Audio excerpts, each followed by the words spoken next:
Everyone, एक बार फिर से आप सभी लोगों का let's make a path for success YouTube channel पर स्वागत है। और आज हम डिस्कशन करेंगे रेलवे एएलपी की जो 2024 की जो वैकेंसीज आई हैं। आप सभी लोगों को पता होगा, जैसे कि कुछ लोगों ने देखा होगा, कुछ ने नहीं देखा होगा। नोटिफिकेशन आ चुका है और आपके फॉर्म हैं वो फिल होना भी आज से स्टार्ट हो चुके हैं और 19 फ़रवरी तक वो फॉर्म है वो फिल होंगे। तो हम इस ये भर्ती क्या है और ये कितने समय बाद आई है। जो इसकी लास्ट जो भर्ती थी वो 2018 में आई थी और उसके बाद ये वैकेंसीज अभी ही आई हैं। उस टाइम पे वैकेंसी काफ़ी ज़्यादा थी इसमें, बट अभी इसकी जो वैकेंसी हैं, पोस्ट हैं, वो कम है। अभी ओनली 5696, आप 5700 के करीब इनको बोल सकते हैं। तो इतनी वैकेंसीज अभी आई हैं, तो हम इसके बारे में पूरी डिटेल्स देखेंगे। अगर आप लोगों को इस भर्ती के बारे में एक एक डिटेल्स देखनी है और आपको जाननी है आपको किस तरीके से प्रिपरेशन करनी है, तो आप एंड तक ज़रूर बने रहें। और इसमें क्या एज लिमिट रहेगी, क्या एजुकेशनल क्वालिफिकेशन होगी, हम सब कुछ इस वीडियो में हम देखेंगे। कुछ भी चीज़ ऐसी नहीं छोड़ेंगे हम इसमें जो है ना स्किप हो।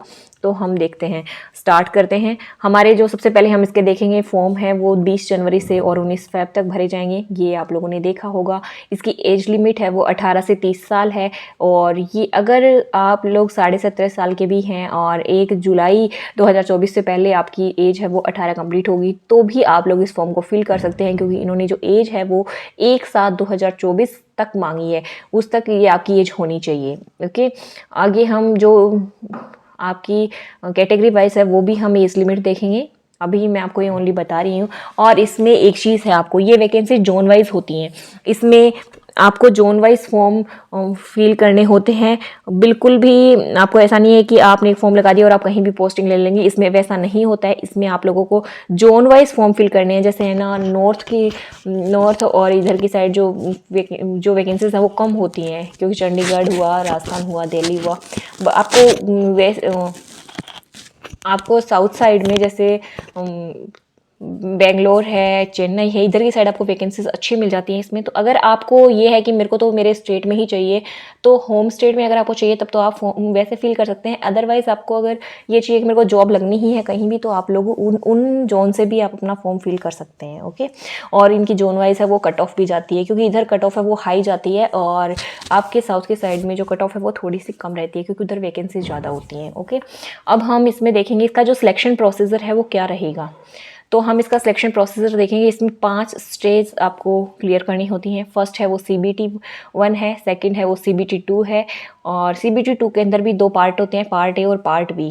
ठीक है, जैसे CBT 1 है तो CBT 1 जो है ये ओनली क्वालिफाइंग नेचर होता है, और CBT 2 है ये इसके मार्क्स आपके ऐड होते हैं फाइनल मेरिट में। थर्ड है computer based aptitude test, CBAT है ये भी आपका एक टेस्ट होता है। इसमें इसके मार्क्स भी आपके फाइनल मेरिट में जुड़ते हैं। फिर डॉक्यूमेंट वेरिफिकेशन और मेडिकल, ये इसमें तो पहुंचने के बाद आप लोगों को पता है बहुत सारे लगभग बच्चे फ्री हो जाते हैं, उनको इतना टेंशन नहीं रहता है। ओके, अब हम अगला देखेंगे एज है। तो एज है इसकी जनरल की 18 से 30, OBC की 18 से 33 और SC और ST की 18 से 35।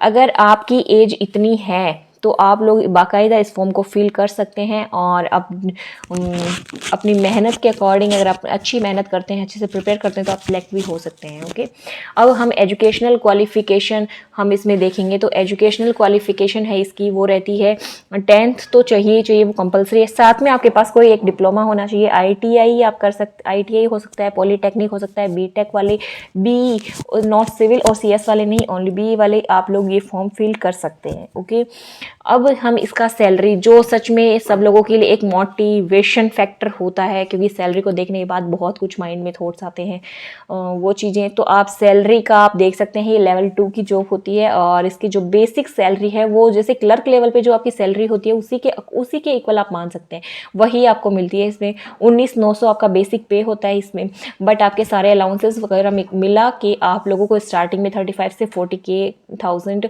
आपको मिल जाती है सैलरी। और अगर आप एक्स्ट्रा इसमें करते हैं तो भी हो जाता है। जो लोग ज़्यादा एफर्ट्स डालते हैं इसमें होता है, मतलब कुछ मुझे इस चीज़ का इतना आइडिया नहीं है, बट मैंने सुना है, उस बेसिस पे मैं आपको बता रही हूँ। लोग स्टार्टिंग में 40 से 50,000 के करीब भी कमा लेते हैं। ओके, तो सैलरी का एक ये फैक्टर भी हमने इस चीज़ में बिल्कुल क्लियर कर लिया है। अब हम अगला देखेंगे। अब नेक्स्ट इसमें है फोरम फीस। तो जो एग्जामिनेशन का फॉर्म आपका फिल होगा आज से ही जो स्टार्ट है, उसकी फीस क्या रहेगी, उसकी जनरल, ओबीसी और ईडब्ल्यूएस के जो मेल कैंडिडेट्स हैं उनकी 500 रुपये रहेगी। इसके अलावा इनकी जो फीमेल्स हैं और एससी एसटी और ट्रांसजेंडर और ईबीसी, इन सभी की 250 रुपये इसकी फॉर्म फीस रहेगी। ओके, अब हम आगे इसमें देखेंगे कि जो CBT 1 है। अब आप लोगों ने देखा होगा जो प्रोसीजर है वो कितने स्टेज में कंप्लीट होता है, और CBT 1 और CBT 2 जैसे आपने देखा तो आपके क्वेश्चंस तो होंगे कि इनमें कौन कौन से सब्जेक्ट्स आते हैं। तो हम इसके बारे में डिस्कस करेंगे। सबसे पहले CBT 1 के बारे में।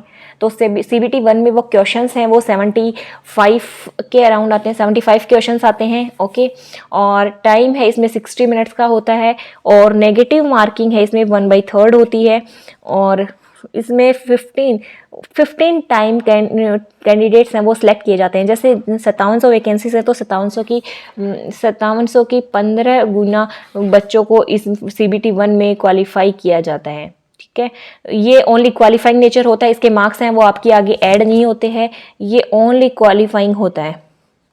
ठीक है, अब हम इसमें देखेंगे कौन कौन से सब्जेक्ट इसमें आते हैं। तो इसमें जीके और सीए, करंट अफेयर, जैसे आपको पता है कि जीके आता है, इसमें 10 नंबर का जीके आता है। साइंस, हाँ साइंस इसमें एक बहुत बड़ा रोल प्ले करता है। साइंस के 20 क्वेश्चन आते हैं। साइंस में क्या आता है, फिजिक्स, केमिस्ट्री और बायोलॉजी, उसके 20 क्वेश्चन इसमें पूछे जाते हैं। और मैथमेटिक्स है तो मैथमेटिक्स के भी 20 क्वेश्चन पूछे जाते हैं, और रीजनिंग के 25 क्वेश्चन आते हैं। ऐसे टोटल इसमें 75 क्वेश्चन आते हैं, और इसमें आपको कट ऑफ क्लियर करना होता है। आपको ओनली क्वालिफाइंग नेचर है, इसके बिल्कुल भी मार्क्स ऐड नहीं होते हैं। तो कट ऑफ आपकी किस अकॉर्डिंग जाती है, तो कट ऑफ जितने 15 गुना के बच्चे इसमें से करके और फिर वो लास्ट बच्चे की जो मार्क्स होते हैं वही आपकी कट ऑफ होती है। तो आपको कट ऑफ पे, तो मैं आपको ये बोलूँगी अभी से ही, कट ऑफ पे आपको डिपेंडेंट नहीं रहना है। आपको एक अच्छा स्कोर इसमें अपना करना है, ताकि आपको ये रहे कि हाँ मैं सेफ हूँ, और आप अपने CBT 2 की प्रिपरेशन बहुत अच्छे से स्टार्ट कर सकें। अब हम आगे देखेंगे कि CBT 2 है उसमें क्या क्या आता है। CBT 2 का पैटर्न क्या होता है। तो CBT 2 में हम देखेंगे पार्ट 1 और पार्ट B 2 होते हैं इसके। अभी हम इसमें देखेंगे सबसे पहले इसका जो टाइम ड्यूरेशन होता है वो 90 मिनट होता है। क्वेश्चंस इसमें 100 पूछे जाते हैं, और नेगेटिव है इसकी 1/3 होती है। नेगेटिव मार्किंग इसमें 1/3 ही है, वैसे जनरली आपको 1/4 देखने को मिलती है, बट इसमें नेगेटिव मार्किंग आपको 1/3 देखने को मिलती है। जो पार्ट 1 है इसका सब्जेक्ट और इसके मार्क्स क्या हैं, तो सब्जेक्ट वही सेम है, कुछ थोड़ा बहुत डिफरेंट है, आप देख सकते हैं। जैसे सब्जेक्ट है तो इसमें करंट अफेयर्स आएगा 10 नंबर का, मैथ्स है वो 25 नंबर की आएगी, रीजनिंग है वो 25 नंबर की आएगी, साइंस और इंजीनियरिंग इसमें ये डबल मार्क्स का हो जाता है। जैसे इसमें 40 मार्क्स की आएगी, साइंस और इंजीनियरिंग है तो, और इसमें से जो 100 क्वेश्चन ये जो हैं, और ये आपका 100 क्वेश्चंस और 100 मार्क्स का जो ये होता है पेपर, इसमें आप लोगों को बिल्कुल अच्छे से स्कोर करना है, क्योंकि इसके अकॉर्डिंग आपकी मेरिट लिस्ट में इसके मार्क्स हैं वो जुड़ते हैं। ठीक है, अभी आप देख सकते हैं। इसमें फिर पार्ट B को हम देखेंगे। तो पार्ट B के अंदर मैं आप लोगों को जैसे दिखा रही हूँ, इसमें आप लोगों का अलग सिलेबस आता है। इसके बारे में थोड़ा सा मैं आपको आइडिया नहीं दे सकती हूँ। जो लोग फॉर्म फिल कर रहे हैं, जिन्होंने कोर्स किया है, डिप्लोमा किया है, उन लोगों को पता होगा कि किस तरीके से क्या चीज़ें पूछी जाती हैं। इंजीनियरिंग से रिलेटेड जो चीज़ें हैं, ये 60 मिनट्स का होता है, 75 क्वेश्चन पूछे जाते हैं, और 1/3 नेगेटिव मार्किंग होती है। पर ये क्वालिफाइंग नेचर होता है ओनली, और इसमें 35% मार्क्स लाने होते हैं वो क्वालिफाई करने के लिए। इसके मार्क्स हैं वो फाइनल मेरिट में ही जुड़ते हैं। पार्ट ए, CBT में पार्ट ए और जो आपका थर्ड प्रोसीजर है CBAT, उसके मार्क्स का कैलकुलेट होकर के फिर आपकी मेरिट लिस्ट बनती है। अभी मैं आपको उसके बारे में भी बताऊंगी। तो आप लोग ये देखेंगे तो आपका ये सिलेबस है, जिन लोगों को है उनको समझ में आ गया होगा। अब हम देखते हैं कि जो CBT 2 है उसमें कितने बच्चों को क्वालिफाई किया जाता है। CBT 2 में आप लोग देख रहे होंगे, जैसे मैंने आप लोगों को बता रही हूँ कि 8 टाइम्स जो पहले 15 गुना कैंडिडेट्स थे, अब उनको 8 गुना कर दिया जाता है, और जो और कैंडिडेट्स हैं वो इसमें CBT सेकंड में रह जाते हैं वो। और अब आपका जो फाइनल मेरिट लिस्ट है वो बनती है। तो आपकी फाइनल मेरिट लिस्ट किस अकॉर्डिंग बनती है वो थोड़ा सा आप समझ लें। जैसे CBT 2 के जो पार्ट 1 है, पार्ट ए है, इसका आपको 70% मार्क्स इसके ऐड किए जाते हैं। जैसे 70% मार्क्स कैसे ऐड किए जाते हैं, जैसे आपका ये 100 मार्क्स का है, 100 में से आपके 80 मार्क्स हैं, 100 में से आपके 80 मार्क्स हैं, तो इसका 70% निकालेंगे तो इसका 70% होता है 56 मार्क्स, तो ये ऐड हो गए। फिर CBAT है, तो CBAT का भी पता नहीं, पर CBAT मान लो जैसे आपका वो भी 100 मार्क्स का है ना, वो भी 100 का मान लो, 50 का मान लो, जैसे जो भी है, जैसे 50 का मान ले तो 50 में से आपके उसमें 40 मार्क्स हैं, तो 40 का 30% निकालो 12। अब इन दोनों को जो 12 हुआ, इन दोनों को मिला करके आपके पूरा जो स्कोर है, जो मेरिट लिस्ट है वो निकलती है। फिर आपका इसमें फाइनल सिलेक्शन उस बेसिस पे होता है। ओके, इसके बाद तो फिर आपका वही रह जाता है मेडिकल और डॉक्यूमेंट वेरिफिकेशन, और उसमें अगर आप अच्छे से कर लेते हैं तो आप क्वालिफाई कर लेते हैं। और अब आपके लोगों के बहुत सारे लोगों के सवाल होंगे कि हमारा सिलेबस क्या है। एक बार आप हमारे सिलेबस के बारे में बता दो, जैसे मैथ्स और रीजनिंग और जीके और साइंस में क्या क्या हमारे सिलेबस रहेगा, तो हम उससे अभी से हम प्रिपरेशन करना स्टार्ट कर दें, क्योंकि बहुत सारे लोग हैं जो बहुत अच्छे से मेहनत करते हैं और अभी से फर्स्ट डे से ही वो अपनी मेहनत करना स्टार्ट कर देते हैं। तो उन लोगों के लिए मैं कुछ बता देती हूँ सिलेबस के बारे में। तो सबसे पहले हम मैथ्स का सिलेबस देखेंगे। मैथ्स के सिलेबस में क्या है, 21 आप लोग देख सकते हैं, 21 इसमें आपके टॉपिक्स हैं। ऐसा नहीं है कि कुछ ज़्यादा टफ है, ऐसा इतना टफ नहीं होता है, पर आप लोग अपने सारे टॉपिक्स को आपको कवर करना है, क्योंकि कंपटीशन में हर एक वीडियो में ये बोलती हूँ कि कंपटीशन बहुत आई है।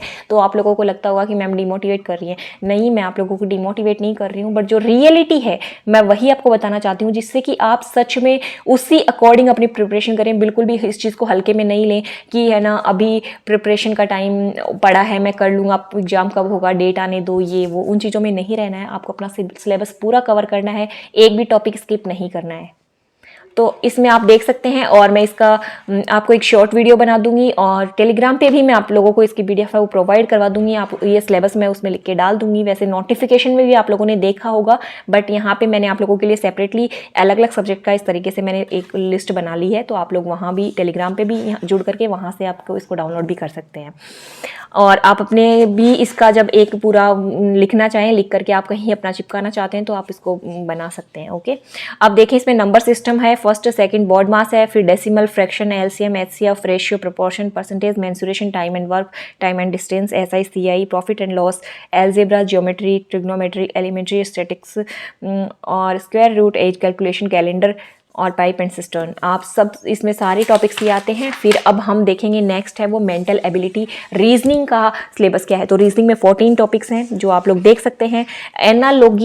एनालॉजिस आएगा, फिर अल्फाबेटिकल एंड नंबर सीरीज आएगी, coding, decoding, mathematical operations, relationships, syllogisms, jumbling, venn diagram, data interpretation और sufficiency and conclusions and decision making, similarities and differences, analytical reasoning, classification और स्टेटमेंट, आर्ग्यूमेंट्स एंड अजम्पशंस। ये चीज़ें आप देख सकते हैं, इसकी भी मैं PDF दे दूंगी। और साइंस में जैसे आप लोगों को पता ही होगा, फिजिक्स, केमिस्ट्री और बायोलॉजी आते हैं। ये 10th लेवल तक की आपसे पूछी जाती है। और जो लोग लास्ट तक वीडियो देख रहे हैं उन लोगों को मैं बता दूं कि जो बायोलॉजी का नाम आया, तो मैं आप लोगों को बता देती हूँ कि मैं आप लोगों के लिए एक फ्री कोर्स, जिसमें सच 10th की तक की जो बायोलॉजी एग्जाम से पूछी जाती है, 2018 का भी एग्जाम पैटर्न आपका देख करके उसके भी सारे क्वेश्चंस मैं आपको करवा दूंगी। और बायोलॉजी का एक प्रॉपर कोर्स मैं यूट्यूब पे आप लोगों को देने का सोच रही हूँ। अगर आपको लगता है कि आपको नीड है तो आप लोग कमेंट सेक्शन में बता सकते हैं, फिर मैं उसी अकॉर्डिंग आप लोगों के लिए कोर्स की प्लानिंग करूँगी। ताकि तो वही होता है ना कि अगर आप पढ़ते हैं तो मैं आप लोगों को एक बेहतर तरीके से आप लोगों के लिए कोर्स लेकर के आऊँ, जिसमें आपका पूरा बायोलॉजी का सेक्शन है वो पूरी तरह से कवर हो जाए। आपको उसको पढ़ने के बाद आपको दूसरी जगह से पढ़ने की नीड ना हो, इस तरीके से मैं आप लोगों के लिए प्रिपेयर करना चाहती हूँ। ओके, अब नेक्स्ट देखेंगे जनरल अवेयरनेस है। तो जनरल अवेयरनेस में वही current affairs, science and tech, sports, culture, static, GK और करंट अफेयर्स वगैरह, ये आप लोगों को पता ही है, ये सब आता है इसके अंदर। तो आप लोग देख सकते हैं ये आपका सिलेबस है। और मैं यही बोलूँगी आप जल्दी से जल्दी अपना फॉर्म फिल कर दो, क्योंकि आप जब फॉर्म फिल करते हैं तो आपको माइंड में आने लग जाता है कि हाँ यार मैंने फॉर्म फिल कर दिया, मुझे पढ़ना है। तो आप उस अकॉर्डिंग आपका माइंड सेट भी होता चला जाता है। तो फॉर्म जल्दी फिल करें, लास्ट डेट का वेट ना करें और अच्छे से प्रिपेयर करें। अभी से आप तैयारी करेंगे तो आपका सिलेक्शन है वो डेफिनेटली हो जाएगा। पोस्ट इस बार थोड़ी सी कम है, बट आपको जो लोग सेलेक्ट होना चाहते हैं वो अभी से जम करके मेहनत करें, हो जाएगा आपका। बाकी और कोई भी आपको हेल्प की ज़रूरत हो तो आप लोग कमेंट सेक्शन में बता सकते हैं, मैं आप लोगों का रिप्लाई ज़रूर करूँगी। और thank you so much, bye bye, take care.